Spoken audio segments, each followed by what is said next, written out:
Humanities DC is the local affiliate of the National Endowment for the Humanities. The National Endowment for the Humanities was established in 1965 to promote American history and culture, and that's what the Humanities Council of DC does for the District of Columbia. So since 1980, Humanities DC has promoted DC history and culture through events such as this.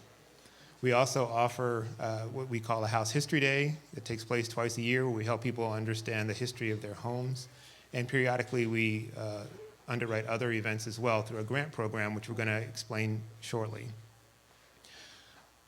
In fact, why don't we segue into that? So I'd like to introduce Lewis Hicks Jr., the Director of Grants, and he's going to tell you a little bit about the grant-making process of Humanities DC. Thanks, Jay.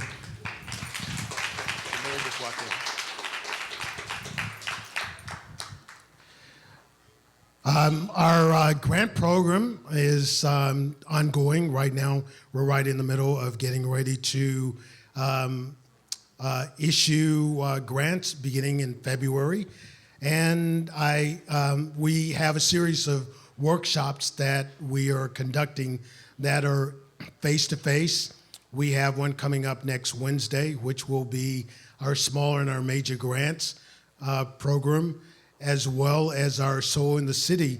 We have a range of programs that we award basically to acknowledge the humanities, allowing our citizens to tell Washington stories. And those will allow, through the Soul of the City programs, for individuals and nonprofits from our communities to bring together a minimum of 20 students, whether or not over a year-long program or a summer program, to teach them a variety of topics looking at Washington as a local city, as a national city, or how it fits in internationally. Our small and our major grant program allows you to develop a project for about $5,000 where you do a cost share as a nonprofit. Also, our smaller grants, generally from about $1,000 to $1,500, allows you to develop a program. I'd like to bring forward our Executive Director, Joy Austin, to continue our program and also acknowledge our mayor. That's right. Thank you. Thank you. I actually was not intending to say anything tonight, but it's a really special night. I mean, we are launching the anniversary celebration of this city that we all call home and that we love so much. 225 years. Over the course of the next 12 months, every month, first Thursday in the month, we are going to focus on the city. 20 years, in 20-year increments, but always linking it to contemporary issues. But so I welcome you all. I hope you'll stay with us through the entire year. I guarantee you will learn something new and have a lot of fun doing it. Try the Humanities, which is a signature drink. But I would, it's quite good. But it's a real honor and pleasure for me to welcome Mayor Vincent Gray to these first events, and his presence here makes them all the more special, all the more important. And I was wondering if maybe you would just greet us with a few words. This is a big night for us, both with your presence and with the celebration. Thank you. Well, I just happened to be in Busboys and Poets. I really did. And I'm glad I was. I want to thank Joy for the great work that she has done over how many years. One need only look at the number of people in this room and realize the extraordinary impact that she has had on the Humanities Council in the District of Columbia. So how about a big hand for Joy and the work that she has done? And there are a number of other people in this room too, like Jose, longtime friends, people who worked with me to try to move our jurisdiction forward. It was interesting to listen to the description, which is true, a local city, and a national city, both of which are true. But isn't it time for us to stop being a local city and stop being a national city and become the 51st state of the United States of America?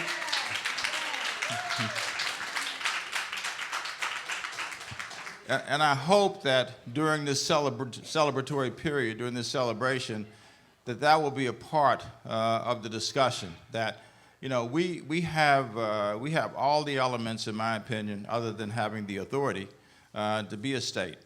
You know, we have a population that is larger than the entire state of Vermont.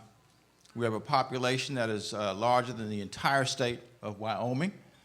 We have a budget that rivals many of the other states, and we have one of the largest fund balances, if you will, of any state in the nation. We have almost $2 billion. In fact, the next audit will probably show that we have $2 billion in the bank, ladies and gentlemen. So it is time for us to shed this colonial existence that we've been subjected to. We have 670,000 people who live in the nation's capital at this stage.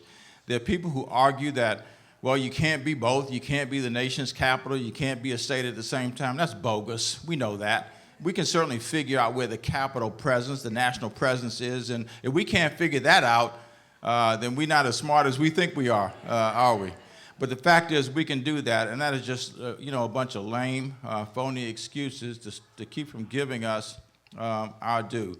So I hope during this celebration, this celebratory period, that will be on the agenda, that will be part of the discussion.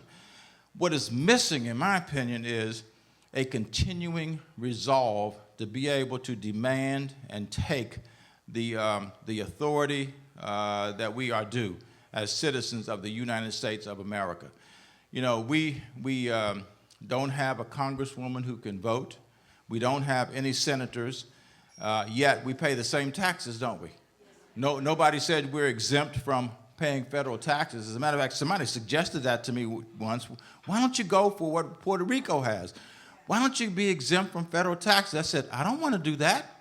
I said, the moment that we do that, we will have cashed in our right to have a membership card in the United States of America. So I will pay my taxes, but just give me what I should get when I pay my taxes, and that is being a full-fledged citizen of the United States of America. What better group to take this on than the Humanities Council as you talk about the celebration of the existence of the District of Columbia, which should cease to be a district and become the state of New Columbia. Thank you all very much and enjoy your evening.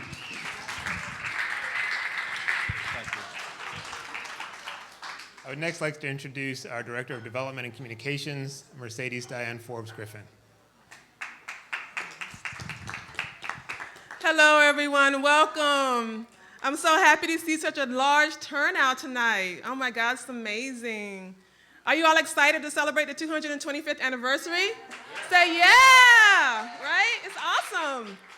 We hope you enjoyed the panel that we prepared for you tonight. My main purpose as the Humanities Director of Development and Communications is to make sure that I increase awareness of the organization and the work that we do, garner support so that we can continue to grow and develop as we push forward our mission. All of you have on your table donation cards. I'm asking that you look at them, fill them out. Whatever you can do is more than I could expect, because we want everyone to give what they can give. Drops in the bucket make a tsunami. So it all helps.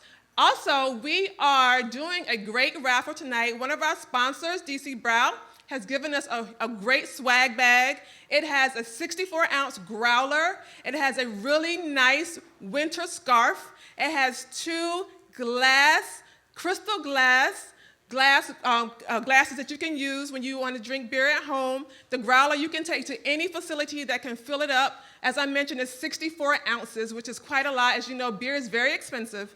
And we're only raffling the bags off for $5. It also has a few other small items, so I would suggest that if you think this is something that you would like to have, or if you just want to support a great organization that's doing great work, Please see our staff in the back and get a $5 raffle ticket. We will be offering the raffle tonight. I would say we're going to give about 15, 20 minutes for people to trickle back, and when we get a nice break in the panel, I'll come back up and I will announce the winner.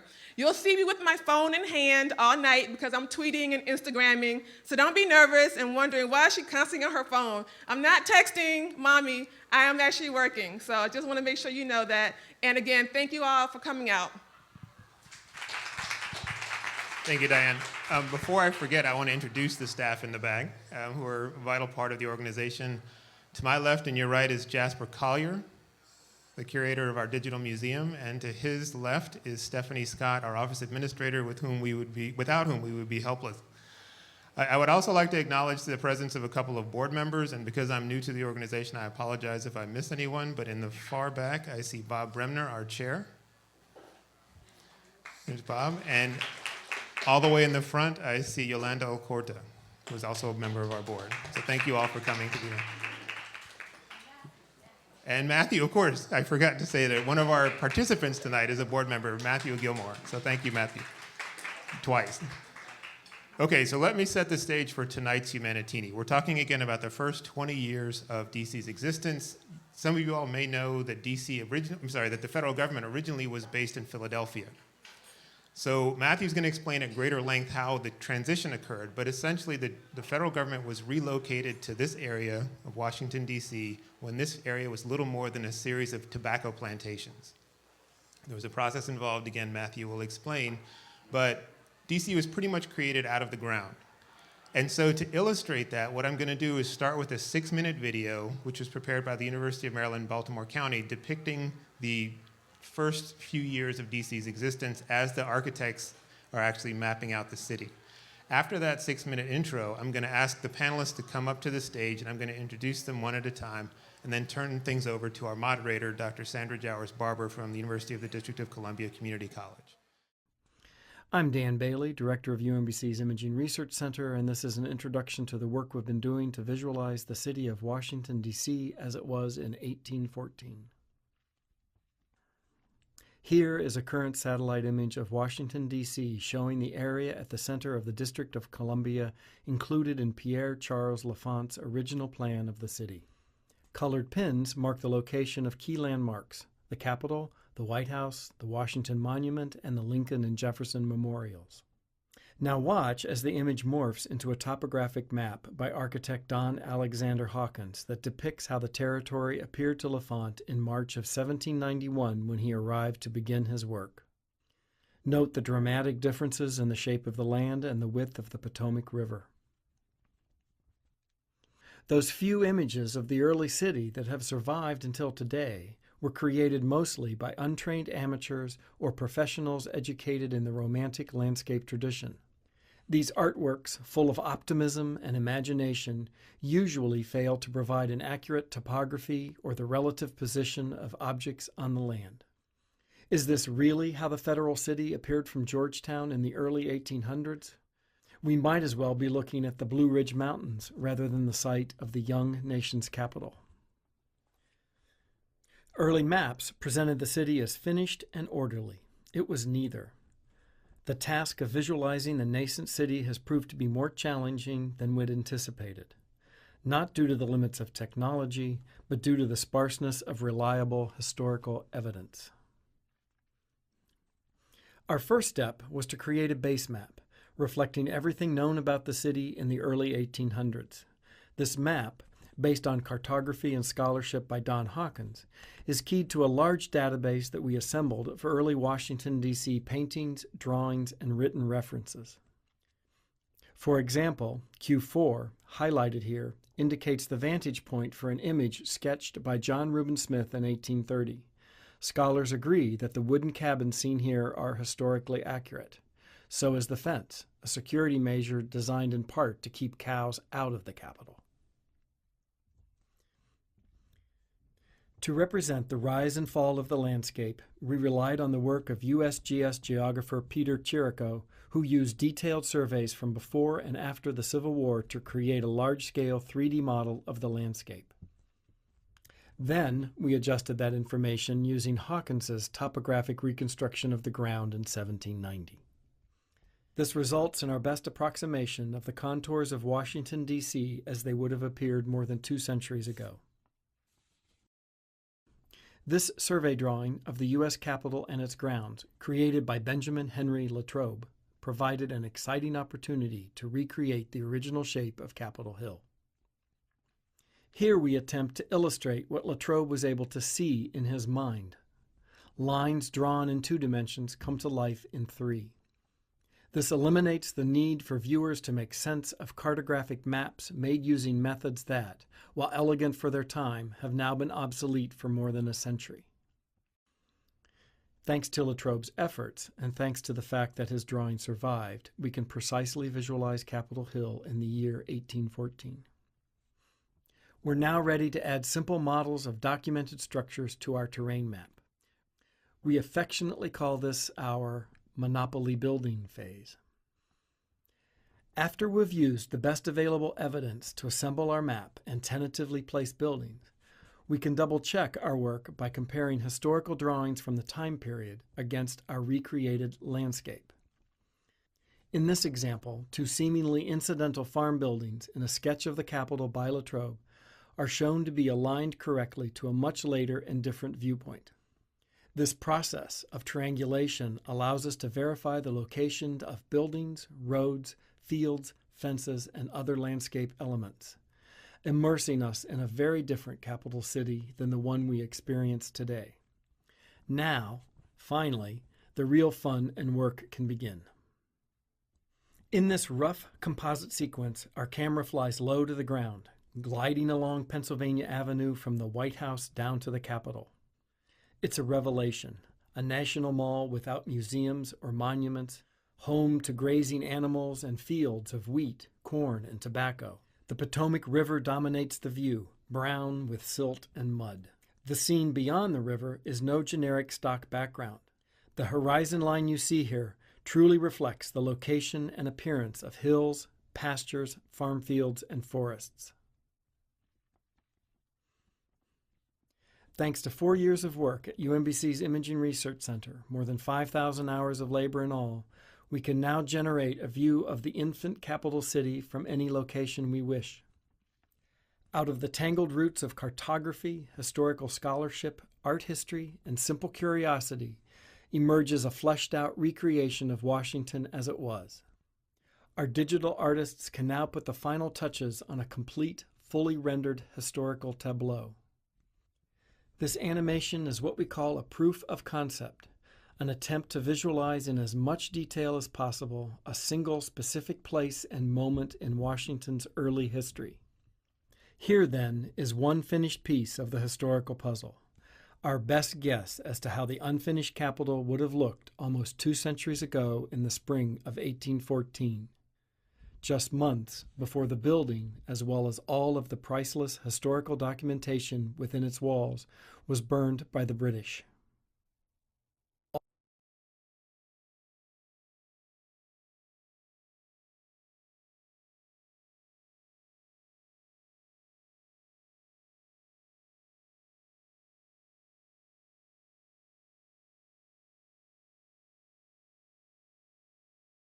So first I have the honor of introducing Dr. Sandra Jowers-Barber, who is the chair or director of the Humanities program at the University of the District of Columbia Community College.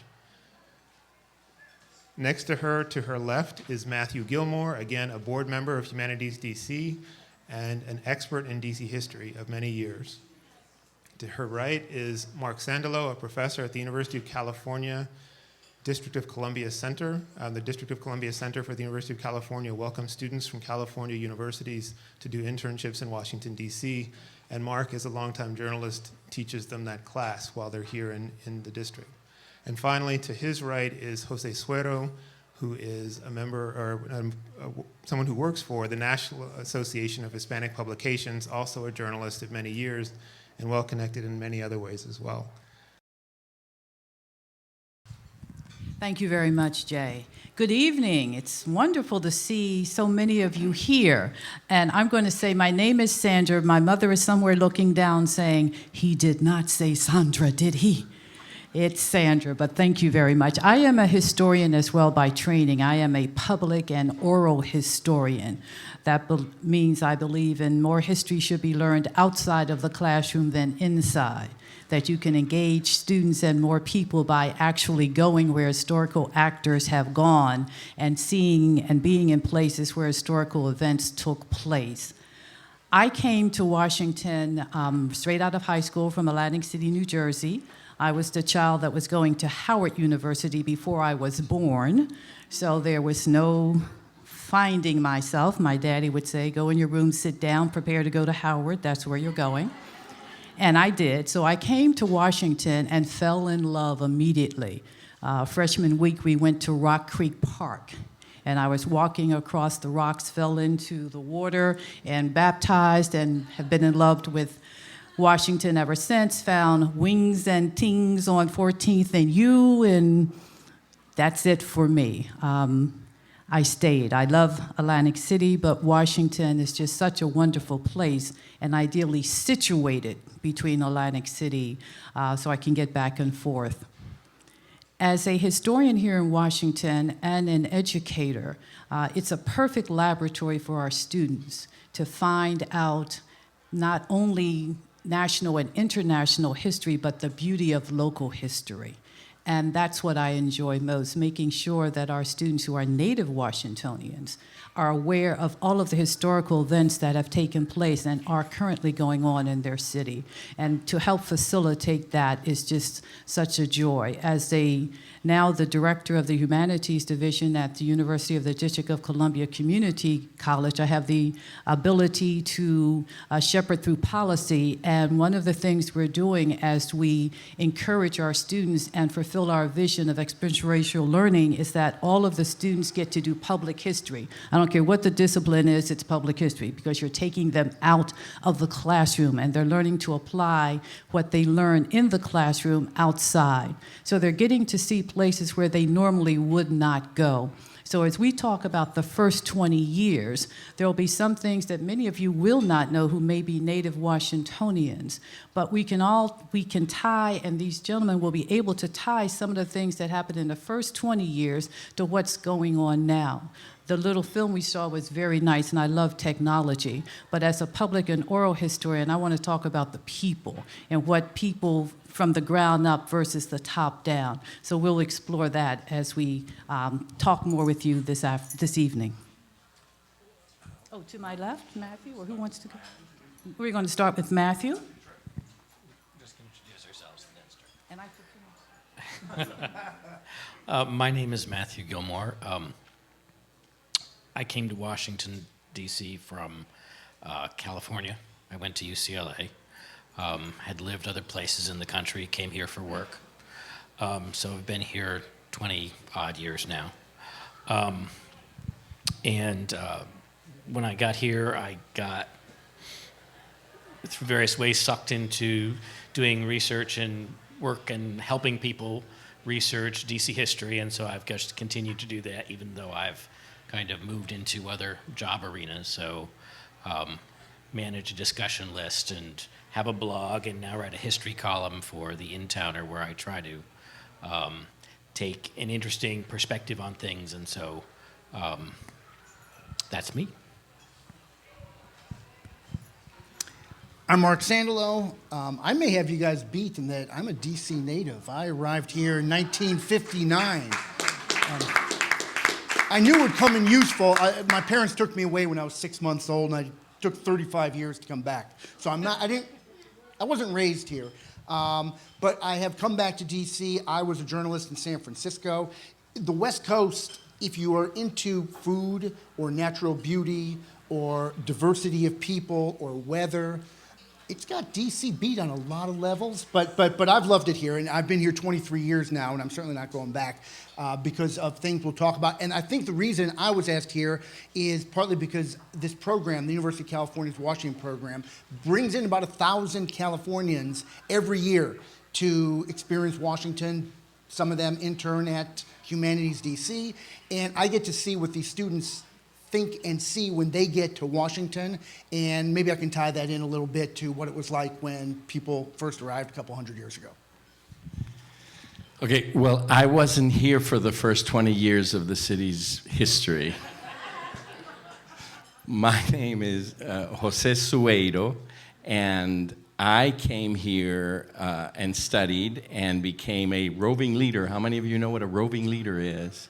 I worked in drug and delinquency prevention in the nascent Hispanic community. I was director of the Latin American Youth Center, one of the first directors, and I ran newspapers in the city for 25 years until a very fine gentleman, and I can say it because the mayor, the ex-mayor's gone, I think is one of the greatest mayors we've ever had, Anthony Williams, plucked me out of my neighborhood and said, "You're gonna help me reform the city." I was a political appointee to Mayor Williams, and my expertise is gonna be in the last 50 years of the city's existence and how this Hispanic community here has grown exponentially over these last 2 generations.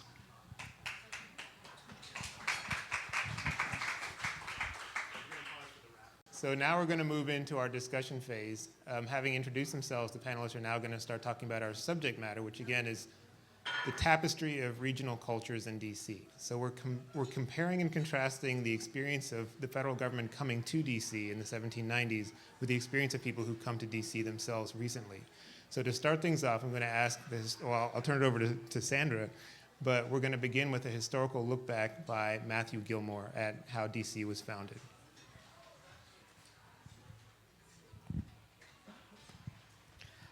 Right. Thank you very much.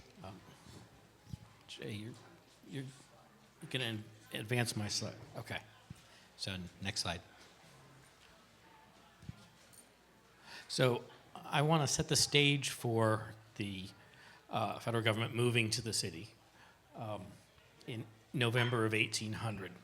So we all know that the Congress passed the act establishing the Residence Act, establishing the city, and basically giving 10 years for it to be created, and giving George Washington the final say as to exactly where it would be located. And essentially, in my head, it's the inevitable place because he had a choice of all these places along the Potomac, but this is the one that made the most sense. It's the head of navigation, so it's as far up as you could sail a ship, and economic development was one of his big goals. So it was inevitable that it would end up here once you decided it was going to be on the Potomac.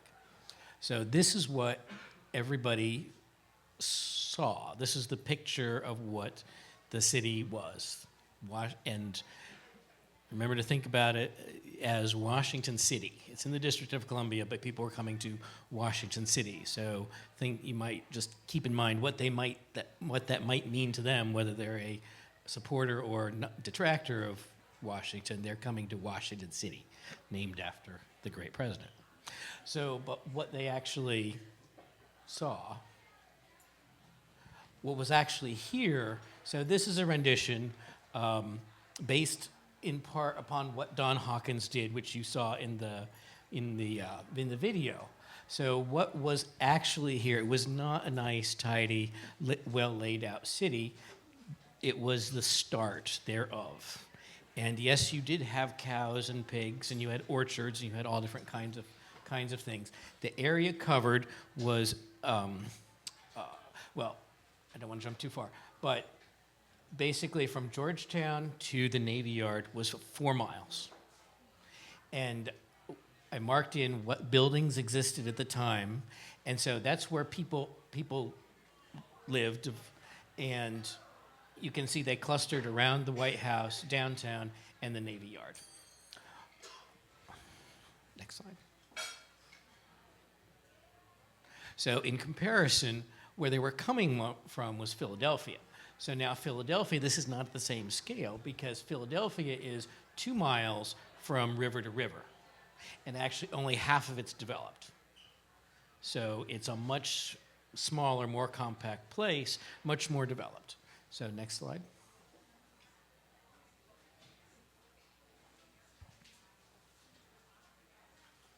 And so where they'd come from was Philadelphia. It was founded in 1682, so it has 100 years jump on Washington, D.C.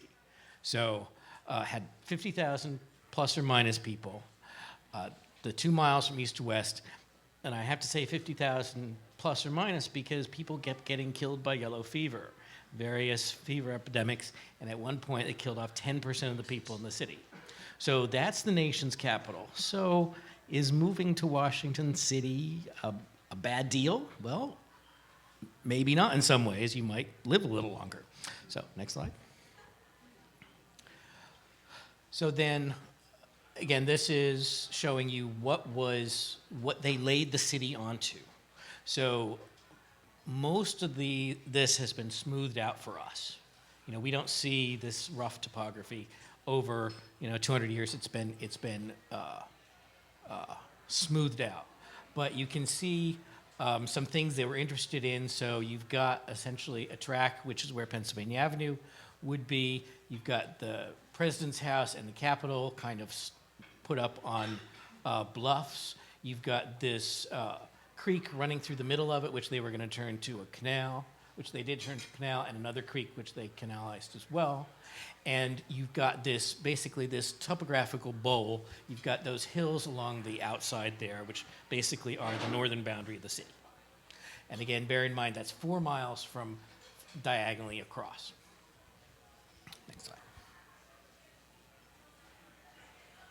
So then the district overall is an even much rougher topography. So, and this, when you think about development of the city, you really have to look at this to see what and why and where things developed. So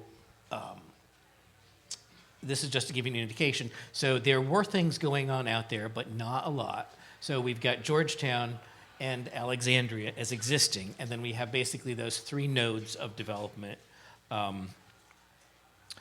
when people moved here from 1791 up into 1800. So next slide.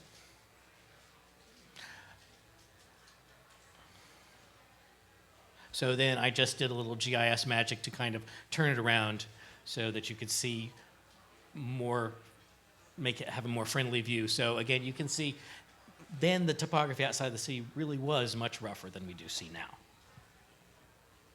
And so next slide. Okay, so that's Georgetown. So when people came, that's Georgetown waterfront. So this was a tobacco town, basically on the, not exactly cliffs, but on the bluffs over the Potomac. So again, as far north as you could sail on the Potomac. So basically you raise the tobacco in the hinterlands, you'd roll it down to the river, and you'd roll it down only as far as you had to go. So as far as up you could sail a ship, that's where you would build a town to collect the tobacco to go sail it off somewhere else.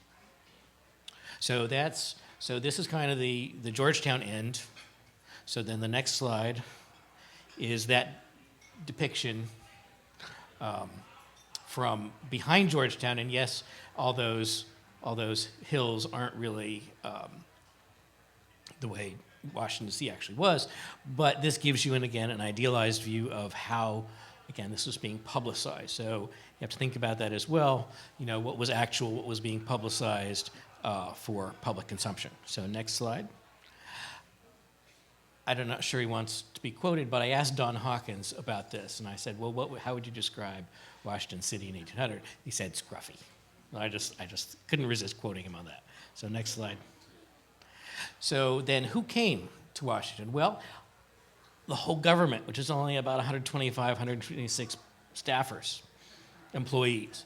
So then President and Mrs. Adams moved down, and the 6th Congress convened here. And again, how many people is that? Not a lot. 32 senators, 105 congressmen. So the whole government moves here, and it's not even 300 people. So they're moving into this, pretty empty space, and there's not a lot of them, so they're going to be dispersed. The congressmen are going to live around Capitol Hill. The staffers are going to be probably closer to Georgetown. So next slide. And then the district as a whole. District as a whole had 14,000 people. So that's mostly Georgetown and Alexandria.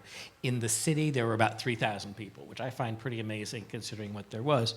And there were 362 buildings. They actually did an inventory to show the progress of construction, and there's a document that lists how many buildings in each square, and that's both frame and brick. So it's about 2/3, 1/3, frame to brick. And next slide. So yeah, here's a book, citation from books saying how many of these. So 253 frame and 84 brick. So next slide. And just because that's the list of all of them by square. So that's how that map is derived, by pulling all these out. And so then who else, next slide. So who else was here? Well, there were things being built like the Octagon. The Peter family in Georgetown was there.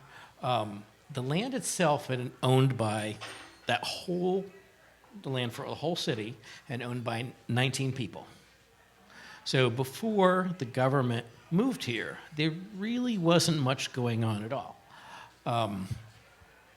They had laid out some paper towns, but really it was those 19 people, and we can tell how much activity had happened because the deal with President Washington was basically 50-50 split. You get to keep half of your land, you give the rest of it to us, and that means as it gets developed, your land becomes more valuable. So they mapped all this. So there are maps for probably each proprietor, I'm not sure each one, but basically showing, well, this is the house, and they're interesting maps because it usually says, there's the house and there's the graveyard. Like 3 of them at least have graveyards. Very interesting. And what had happened with the development of the city was a consortium, Greenleaf and Law, and Morris from Philadelphia had decided to try and corner the market on real estate in the city, build all these houses. It all collapsed. They didn't finish building hardly anything, so it was just a disaster. Next slide. And what some of the proprietors had wasn't really fancy either. So this is Davy Burns' cottage. So it's where the Pan American, the OAH building is now. This was his house. So he was one of the 19 proprietors. So it's nothing fancy going on. So, and next slide. So, like I said, not much else going on. There were the never developed towns. So Carrollsburg was down in southeast, and Hamburg was in Foggy Bottom. And there were a few houses built, but really not much. And so then, too far. Go back one. So, no, backwards. One more back. So to get the information on this, there's hundreds and hundreds of books. One by Tom Lewis. Now, I'm not plugging it just because I have met him, but it's an interesting take on the move to Washington. It deals with Margaret Bayard Smith, who was the wife of the publisher of the major newspaper, and she did a book on the first 40 years of Washington society. So it has an interesting take, because the other book that's out there that I neglected to mention was called City of Mud. And the issue with City of Mud is it presents the critiques of Washington, and not in a very balanced way. And yes, Washington DC was muddy and dusty with the rain, certain seasons, dry weather in summer, but every city was muddy. So there wasn't really a context for that. And the thing people don't realize is as soon as you start to pave things, if you want to get rid of the mud, as soon as you start to pave them, paving starts to fall apart. So maintenance of pavement is really prohibitively expensive in some place like Washington for decades. So I think, next slide. The other resource I wanted to point out is an issue of Washington history, double issue we did way back in 2000 that has all these articles, including Don Hawkins, on Washington in 1800, which is a great resource and is available online. And that is me setting the stage for people coming to Washington, D.C.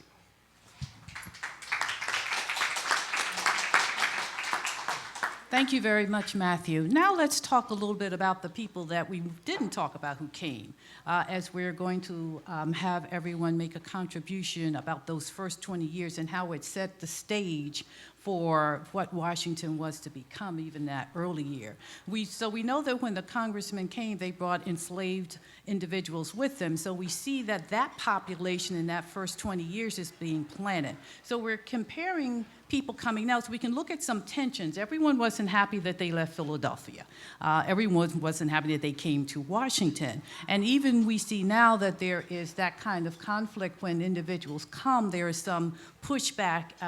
So let's talk a little bit about what's happening in terms of how we see our communities being established in that early 20-year, growing out of that, an African-American community, a society, a political community, and what we're seeing now.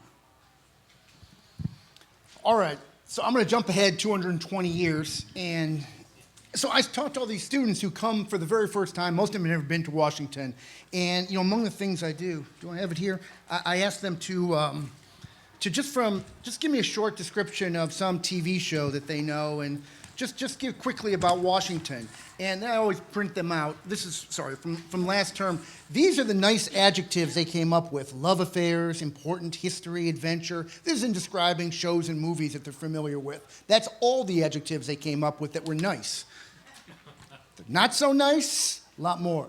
Corrupt, lies, manipulative, ruthless, plotting, evil, conniving, immoral, power hungry, will do anything. You know, that's the impression a lot of people have of Washington now. And I guess what I'd like to add to this some is how fundamentally different it is from what Matthew was talking about. As a journalist, you always want to find these common links and say, you know, really, it's not that different. It is that different. And some of the fundamental things that Matthew was talking about, when students arrive, the one thing that they first talk about is the history. There was no history at that point. Georgetown had a few years' history. Alexandria had been around since 1749 or something. There was no history. The students are absolutely fascinated. We are on Scott Circle. And I love telling them the story about Winfield Scott, who's right across the street, just down from DuPont Circle. Winfield Scott, that statue went up in the 1880s. If you remember the name Old Fuss and Feathers, that was Winfield Scott. He was in the War of 1812. He also ran for president, part of the Whig Party, and he was the first commander for the Union Army in the Civil War. So he had a huge, long career. So by the time they made the statue of him, he was an old man, and they actually had people sit on horses, and they sculpted them. They put him on a little mare because he was a little fragile. And when they put that statue exactly where it is now, the family was outraged because it was humiliating for him to be on a little tiny mare, a female horse, the humiliation. So they literally took sculpted male horse parts and put them on the horse. So now he is sitting on a small stallion, which is great for the University of California. Say you're across the street from the only statue in town that had a sex change operation, which is absolutely the case. But there is a history here now which defines this place, which would have been completely absent back then, because Matthew points out these were all pioneers. The other thing students always point out to me is the racial mix, which is very different from California.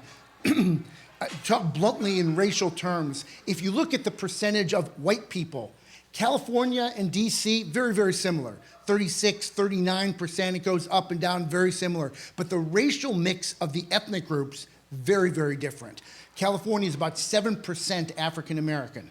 And the one thing that students talk about when they come out here, and a lot of them are Latinos who say this, is they are not used to seeing African Americans. Not only, they're used to seeing Latinos in service jobs. That's just what they see in California. And they express out as shock. And they also express with shock at the middle class and working class African Americans, which they're not used to. You're a alum of Howard University. When students go to Howard, and again, this is a sensitive thing to say, they are blown away, especially the African-American students, but all of them, because when they are used to, in California, and I think it's true for a lot of America, seeing a large African-American community, it's very often a poor neighborhood. It's a crime-ridden, poor neighborhood.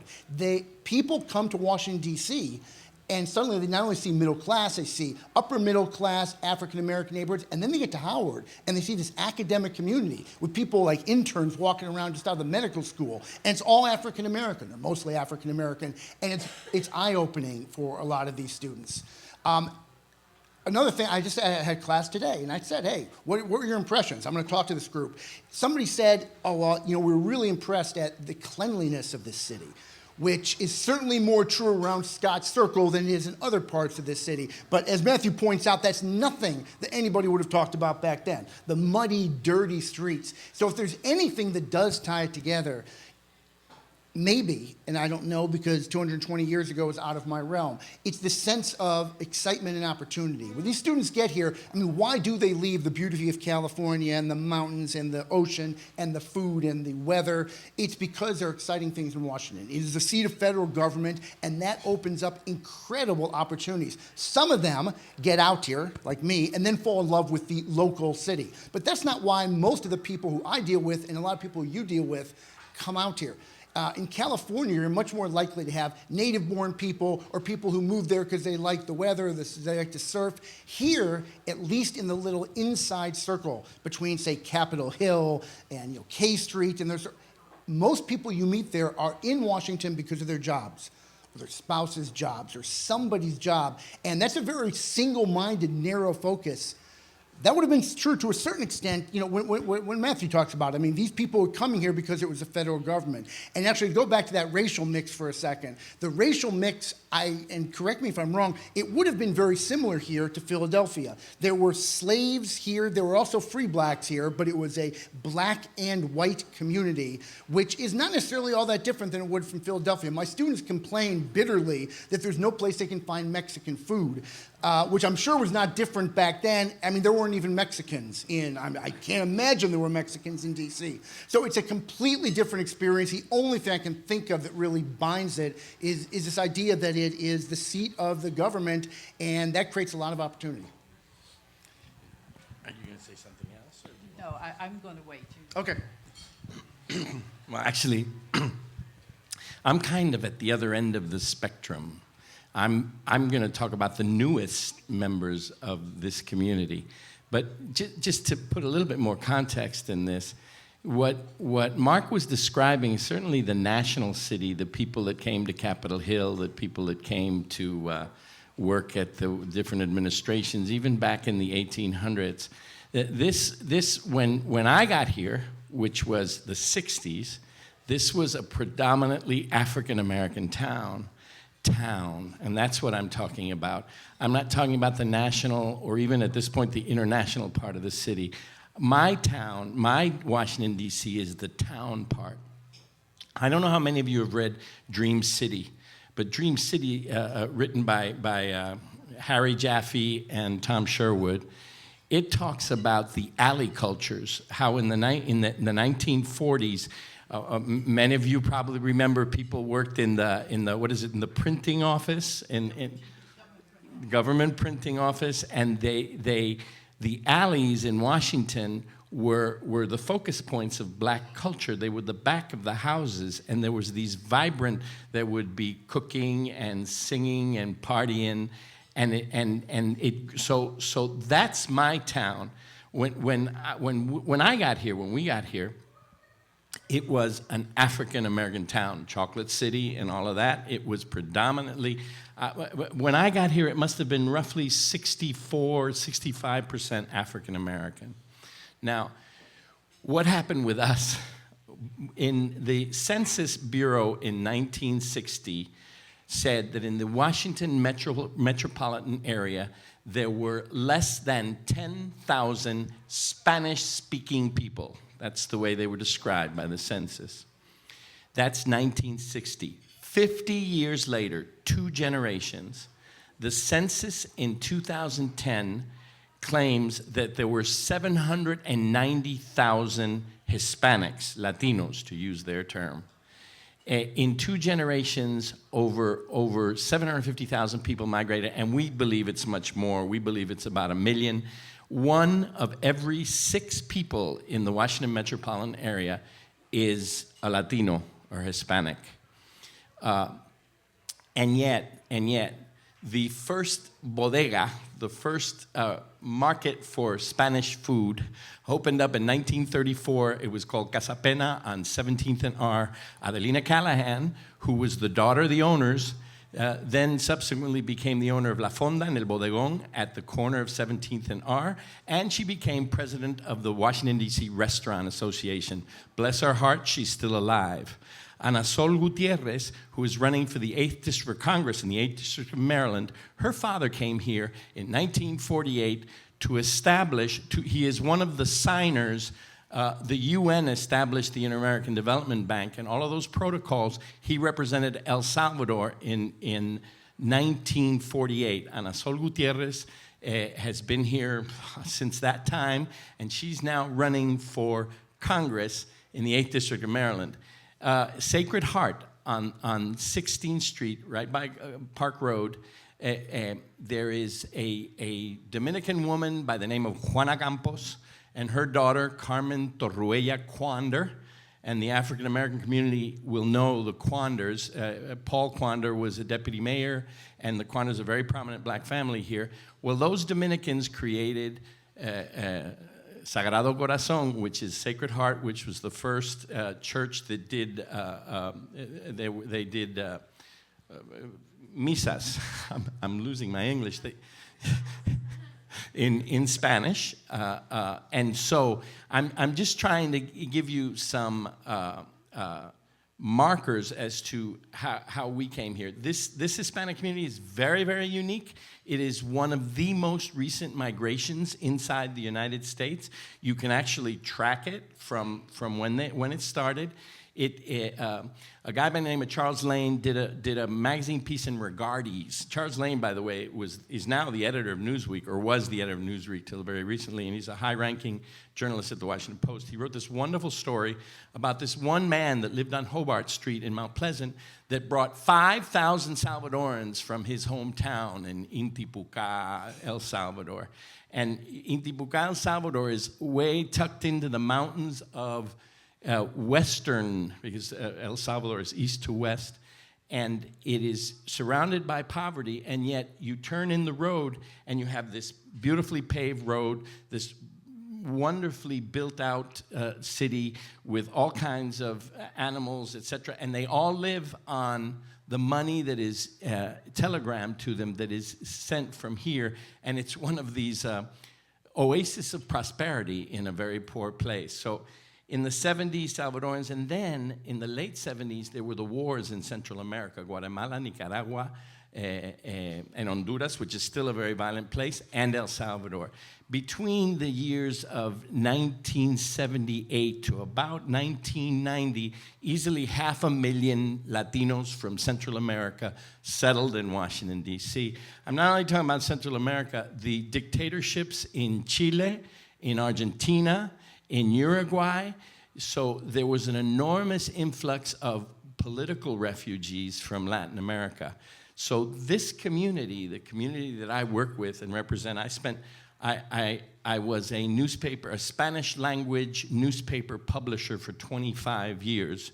So I got to know the community very, very well, and I got to help the small business sector grow. My classified section supported me, and the advertisements for the small, the restaurants and the cleaning services and the real estate and all of those things I watched as the economic development. This Central American community, this Salvadoran community, is a very, very very hardworking, very diligent people who take enormous risks. You already take enormous risks if you emigrate, if you're an immigrant. But these folks, I mean, they took over the Hispanics in town are concentrated, one, in the cleaning industry, the cleaning offices, and just in general house cleaning stuff, and babysitting and nannies and like that. The restaurant industry. There's an affordable building I worked with Jair Lynch on 1111 Mass Ave. It is 167 units, and it's 80% Salvadoran Mexican. They're all waiters and busboys on 14th Street. I used to tease that if they went on strike, the restaurants couldn't open on 14th Street because there was all of these folks living right there. And also construction. I'm a managing director. I'm on the board of directors. I'm managing director of DC Hispanic Contractors Association, and it's remarkable to me how Hispanics are a very significant part of that sector. So that's what's happened to us. As I said, we're now like 1 in 6 in the entire population, in the regional population, and I just wanted to point out that a comment I made to you is that I had lunch with, I think it was Karen Rose. It's the woman that created the documentary about Marion Barry that HBO put on. By the way, if it wasn't for Marion Barry, this Latino community loved Marion Barry. Marion Barry, he was one of the most progressive, our small companies, hiring in the city government. He was, all throughout his life, from beginning to end, the Hispanic community adored Marion Barry. He opened doors for us. He allowed us to participate and be integrated. But this woman said to me, she said, when I researched that documentary, I couldn't find a lot about the history in the last 50 to 100 years. And I was talking to Sandra, and I was saying that we really need to document what's gone on. And it's a very transient city. This town I'm talking about, this African-American town, is really the permanent part. All of that national and international and all of that downtown stuff is very transient. Nobody puts roots down. And those of us that have, very little is known about us.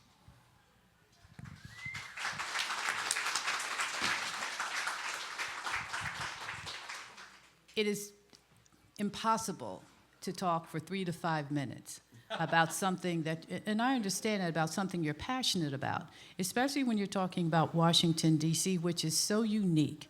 I'm not surprised that your students have the negative things to say about the city, because it is a schizophrenic place. It is the nation's capital, but it's also neighborhoods, it's also people. But what people know is the nation's capital, and it's rare that they know about the city. So there is that surprise that there's a robust African-American, well-educated, well-to-do community, just like there's community that's not that well-to-do. There is a mix, but people don't know a lot about that. The newer arrivals that are coming, that have done and struggled and made a mark here, are more, it's a better known history than that of individuals who have been here for so long. Many people came to Washington of color because of that community, because of Howard University, because of the ability to be in positions of power and authority, and to have an educated cultural environment where it was not rare, where you were not one of, where you were not unique. And it has fostered a diaspora of individuals who have gone out from here all across the world internationally, where you could, if you are a Howardite, you can go anywhere in the world and find someone who can say HU, represent, and who can talk about Howard University and what that meant, not only as an institution, but as a landmark in a city, as grounding a city, and as fostering and nurturing a community that even still does that. So when you're in Washington, you have to realize that there are people who have no idea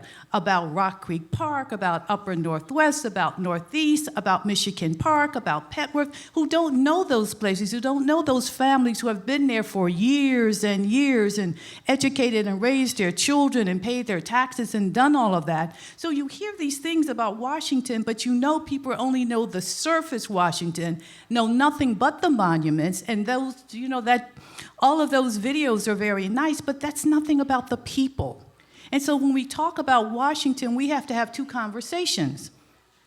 And we have to be sure that we're very inclusive in those conversations. So to hear the passion that Jose has is important, because when you win the sterile conversations about manipulative and lies and scandalous and power-loving, that's not the Washington that 90% of us know. We certainly understand what's going on, but that's not talking about the schools, that's not talking about the houses, that's not talking about Dr. Elizabeth Clark Lewis's book, Living In, Living Out, and about domestics and penny savers and people who saved and worked and struggled to make this community. So you have this pushback, and even in the 18th and 19th century, when people were being brought here against their will, and people who had the opportunity to see an advancement, because if you were enslaved in Maryland, enslaved in Virginia, the fact that you were building this new place gave you an opportunity to, if you had an owner who allowed you to work and save some money, made it possible for you to manumute yourself, or made it possible for you to buy your freedom, made it possible for you to have an opportunity to expand and to do something different. So it served a greater purpose. What is so sad now is that people know the capital and know the power structure, and they still don't know the neighborhoods.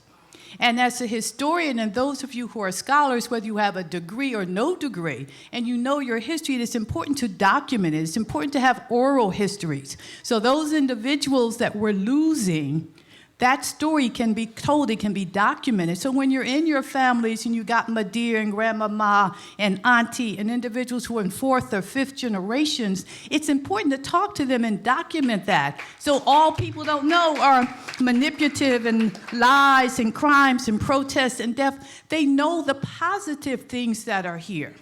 So these kind of gatherings are important to have a wider conversation about the history. And you need to know it, and you need to understand that when it started, no one had any idea that we'd be having a conversation with the former mayor talking about statehood and voting.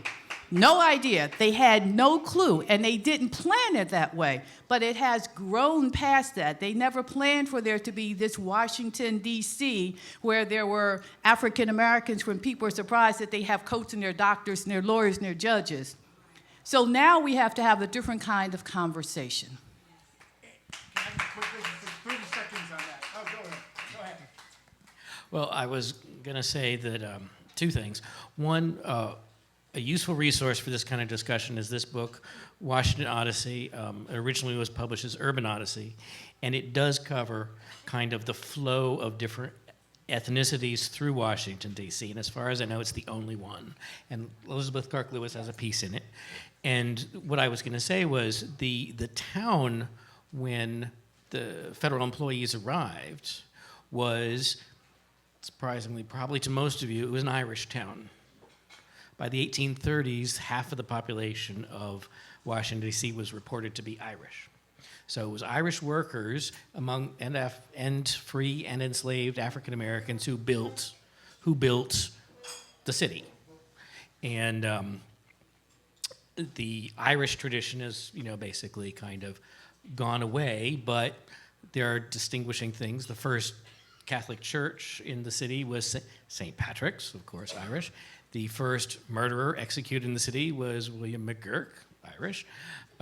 So they made their mark in the city in various ways, and they, the kind of condensed at some point, in an odd kind of metaphor, into the neighborhood called Swampoodle, North Capitol and K and H Street.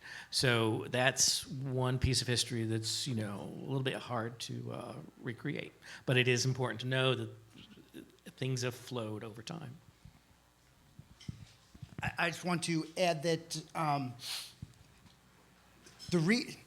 Washington's very special to all of us. We all lived here. Say I was born here.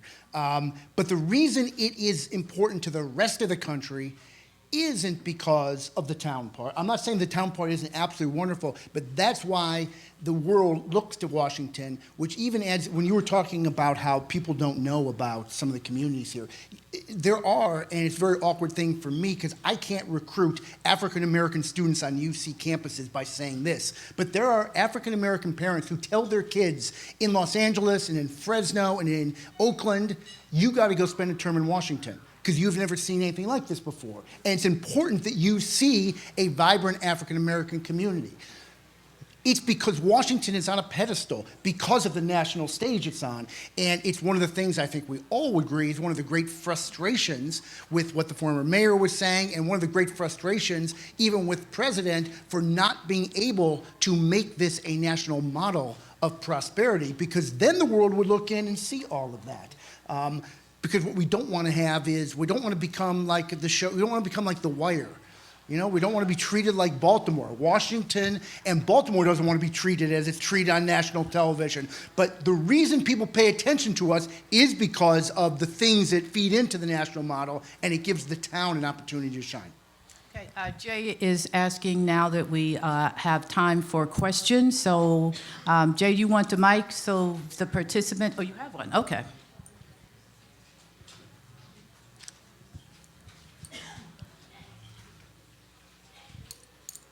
And I have to say, I'm married to a native Washingtonian, and he's instructed me, it's been 16 years, whenever I meet a native Washingtonian, I have to ask what high school you went to. So before you leave, I'll come around and get high schools to give him. Good evening, and thank you. My name is Helen Compton Harris, and I'm a native Washingtonian, and I go back many generations, maybe 7. So my question is, what happened to the Native American representation?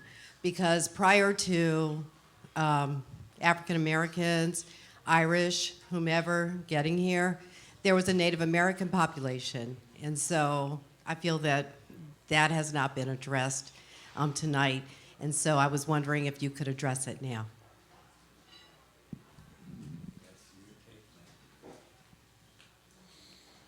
And what you may want to, what may well be in place is that there is the same thing with the, what we're talking about, a contemporary African-American history on individuals that we talked about earlier, that you don't have that written. You don't have that 18th and 19th century presence here written. And if you're looking for a lot of the scholarship on that, many times it's just not there. One of the things that's encouraging about scholars coming out and writing and new ideas and new things opening up is that you may have someone who is writing on the early presence of Native Americans here. But I haven't, and I'm not saying there isn't there, that's not my area of expertise, but I have not even come across anyone who's talked about that kind of scholarship in the area here in the District of Columbia in the 18th century. I'm not saying it's not there, but it would be interesting. I may just give my students an assignment to see if they can find something, and I'll let you know. What high school did you go to? Oh, okay. Well, the first chapter in here does address Native Americans in the Mid-Atlantic region. And so it states or implies that the settlement was so, it was thinly settled, and so there were probably no Native Americans here when Georgetown was founded. I understand you have to look, because many times marginalized groups, that history, you have to look for it.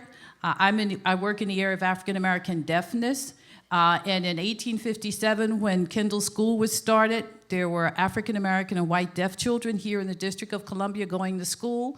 By 1905, after Plessy v. Ferguson in 1896, a black deaf child in Washington, D.C. by law had to physically leave the city to be educated. And that lasted until 1905, Miller versus DC Board of Education. So there's a lot of history here in Washington, D.C. that most people do not know about. Now, Gallaudet University now is one of the only 2 institutions in the country that are for deaf and hard of hearing people. Gallaudet is the liberal arts, and National Technical Institute for the Deaf in Rochester, where our daughter went, is the I want to say mechanicals, but that's not, I can't think of the term. One is liberal arts and one isn't. Vocational, thank you. So those are the only 2 institutions, but many people, even Native Washingtonians, don't know the history of that institution here in the city. And that was a pre-Brown case that brought black deaf children who were resident in the district back into the district to be educated. It was a segregated educational system at that time, but they were here and were the only group of people in the city. Black children went to separate schools and white children went to separate schools, but nobody who was hearing and of color was put out of the city by the Act of March 1905. So, I mean, there's so much history that people don't know about here, so when the world looks at us, they don't know that either. So there's still a lot of work to be done and a lot of things to be written. So these Humanitides are really more and more important for that as well.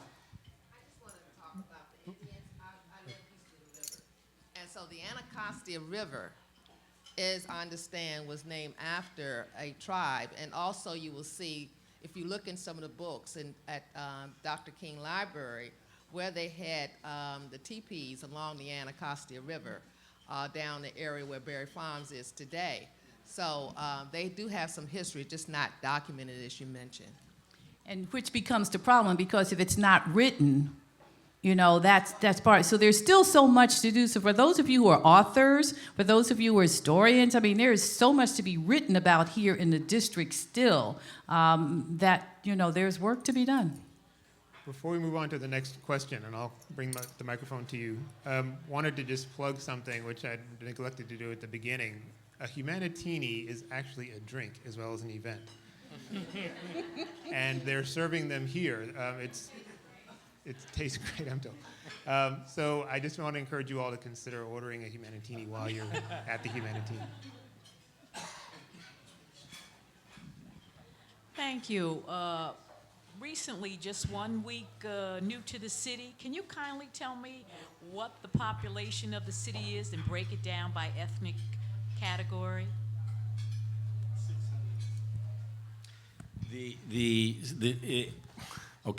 The census estimate right now, 2016, is 659,000. It's probably a little less than that, but it has grown immensely. It was like 100,000 less just 10 years ago. But the breakdown, it's roughly 50% African American. The African American population in the city has been decreasing steadily, but it's somewhere around 50%. And the white population has grown. In the city, the Latino population in the city has stayed roughly the same. It's roughly 12%. We calculate 72 to 75,000, which is like a ward. But about 36 and 12, 48, and the rest African American. There's, they count, I think, the Asian population, which is very small, 4 to 6%. But those are roughly the numbers. This is still an African American town. But there was something I wanted to point out that's very serious. We were talking about the beginnings and the way the Irish are no longer here in those numbers. The Indians are obviously no longer here.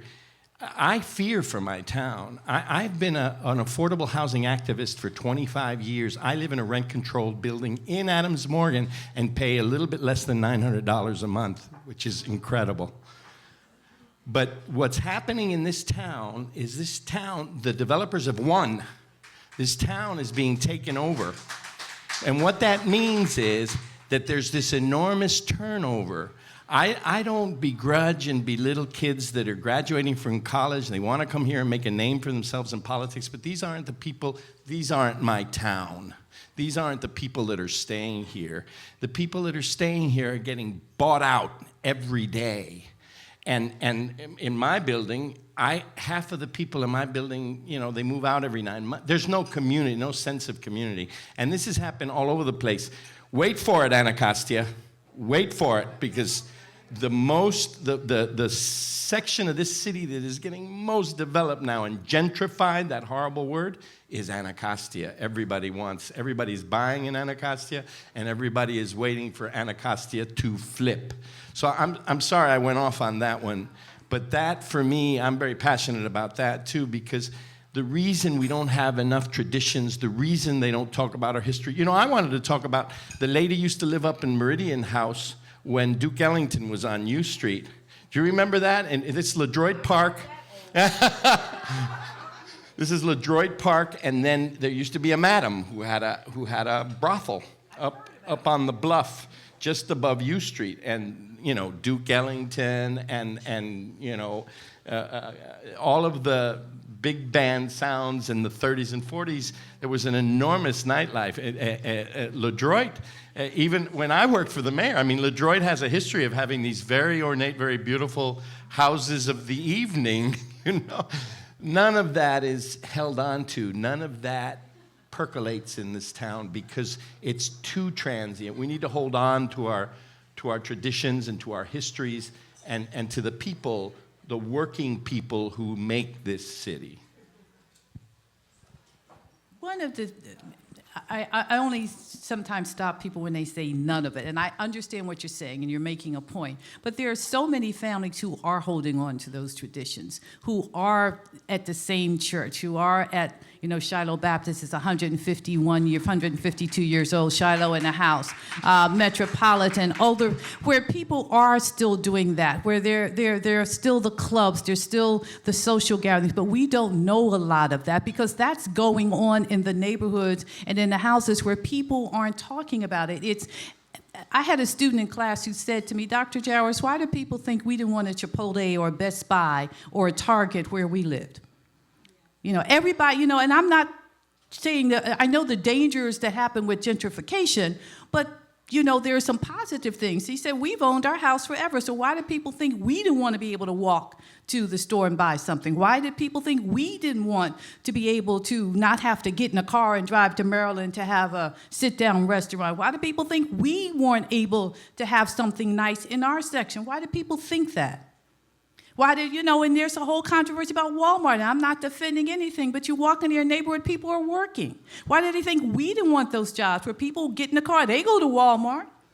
So, so there's that part of it as well. There's the whole class system thing in the elephant in the room that we haven't talked about here in the District of Columbia. So there are those individuals who are very well positioned to take advantage of gentrification, who have owned their homes for years and wanted to sell and move to Rocky Mount or wherever and bought land, build a home, come back and visit the kids and having a great time. So I just don't want us to think that everybody's beaten down and everybody in the district, especially in the African American community, didn't take advantage or aren't able to enjoy some of these things, because many people held on, stayed in those communities, and now are enjoying the benefits, even as they understand what's happening to those individuals who rented and did not own. So it's sort of a dichotomy. It's that dualness that W. Du Bois talked about. Now we're talking about a different kind of dualness. So what happens when you are well-to-do, you've held on, you saved your money, you bought your house, and now you're able to enjoy gentrification where your neighbor across the street cannot? How do you feel about that? I mean, so we're talking about still being, in a position where if you are of color and you can't have that conversation about how horrible gentrification was because you own 3 or 4 properties, bought them for $100,000, flipped them, sold them for $590,000, and now you're sitting pretty. But your students come and they see manipulative, scandalous, and ugly and all that stuff, and no one even sees the fact that there's this vibrant community that can talk about their history and their culture, and their mother went to Howard, and their grandmother went to Howard, and their great-grandmother was a principal, and all of these things. So it's that dichotomy that we have to deal with, and people have to understand that it's so many layers when you talk about Washington, D.C. It's not just here and there. There's all of that in between. I have a good friend, Sandra Butler Truesdale, 4th generation Washingtonian, who can go back and talk about all of the historical things that people won't even know. Your students would be blown away. And many of my students are blown away about these things. They say, there's nothing historical in my neighborhood. I live in Southeast, I live in Northwest, I live in Northeast. And I say, do you know Nanny Helen Burroughs? Okay. There are plenty of things that you need to go look at, but many times we don't talk about these things. We don't talk about the history. We don't talk about pre-Brown education and going to schools where you may not have had the same books, but you certainly had teachers with PhDs and MAs who taught you on a level up here and expected you to rise and didn't care whether your book was old and ugly and torn or written. They taught you well. I'm writing a book now, and I spent last summer interviewing about 30 individuals, late 70s and into their mid-90s. and they were talking about going to school in Washington, D.C. in the pre-Brown era, and then I interviewed those who went in the post-Brown era. And the thread through everything, even when they talked about getting textbooks from white schools where they had written all these ugly, horrible things in, they talked about the fact that the education they got was stellar. They were expected to excel. No one had an excuse about a school being poor or not having enough. They were just taught by professionals who loved what they did, knew the value of education and the movement that came with that, and the importance of it to a person. Even though they talked about other class issues as well, but to a person, there was not one who felt that they had an education that was inferior because they were in a school that was black. Not one. So there's that kind of history that people, when you talk about pre-Brown, everyone thinks, oh, it was so horrible, and they just, yes, of course, segregation was horrible, but we have individuals who have a history of rising and of having excellence no matter what the situation was, and that's what these individuals are talking about. So those are the kind of things that we also want to make known. My book will be done this year, my book will be done this year, my book will be done this year. So if you see me on the street, feel free to ask me, but we have to document and make known those kind of stories as well. Jay, I think we have a question over here. We were supposed to end at 8:30, so any other questions you have, don't lose them. Just come up and talk to the panelists in person afterward. Yeah, I really appreciate what you said, and I think a lot of people are aware of that tradition. I'm just trying to thinking about the national conversation that we're having now around the election, and that these issues have become less race-defined and more class-defined. And I understand what you're saying, but what I'd like to ask is, if you run the numbers, what's the percentage of the African Americans in these neighborhoods that own their homes and they're sitting pretty compared to those that didn't own their homes and have been pushed out? And I would say, I don't know the answer. You may know it. I don't. No, I don't know exactly, but what I would say is that I agree with you about the class situation. That's really the big elephant in the room. And when you run the numbers, it's going to depend on the wards that you run the numbers in. This has been done, and I have seen this. I think City Paper did a section one time, ward by ward, the percentage of people who were homeowners, the percentage of people who had college degrees, and they broke it down by race and gender and all of that. And the wards are the wards that you would think were the wards, 2, 3, 4. The wards that you would think were lesser wards, 7, 8. So it definitely is a class situation. And I said that earlier. There are individuals who do own their homes and are able to enjoy this, and there are far too many who do not. And it runs across all racial lines. There are far too many communities where people just were not able to buy. For many people of color, there was the whole thing that banks wouldn't lend, which is why Independence Bank and all these black banks came and you're right, industrial were established because they couldn't get loans to buy their homes. So for many people, it was a systemic embedded racism that allowed them to be in a position where they didn't own the homes, or if they owned them, couldn't fix them up. So yeah, you're right, the whole class piece has even taken over race, I would say. It's an awkward conversation to have, obviously. I just want to quickly say, and we talk about the wards. I mean, one statistic, which I just looked up, Ward 3 and Ward 8 each have in the high 70,000s. They're about, Ward 3 is a little bit smaller, I believe. If you look at the food stamps, there are 611 people in Ward 3 on food stamps.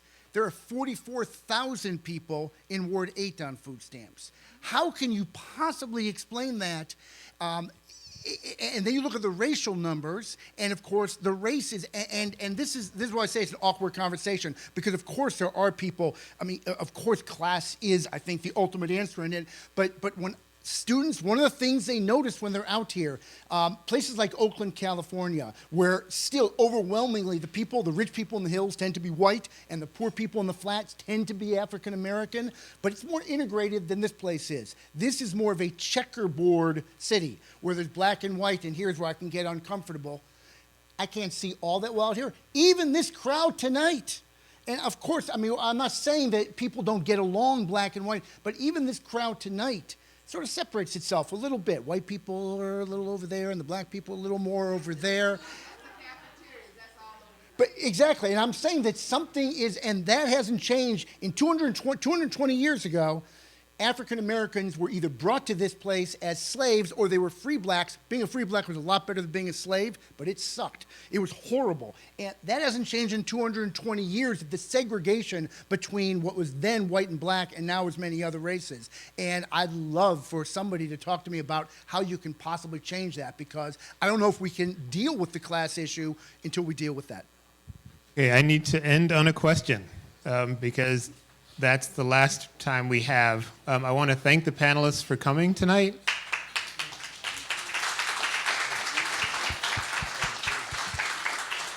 And remind you that there are, again, 11 more of these. We'd like for you to attend as many of them as you possibly can. Thank you all for coming tonight.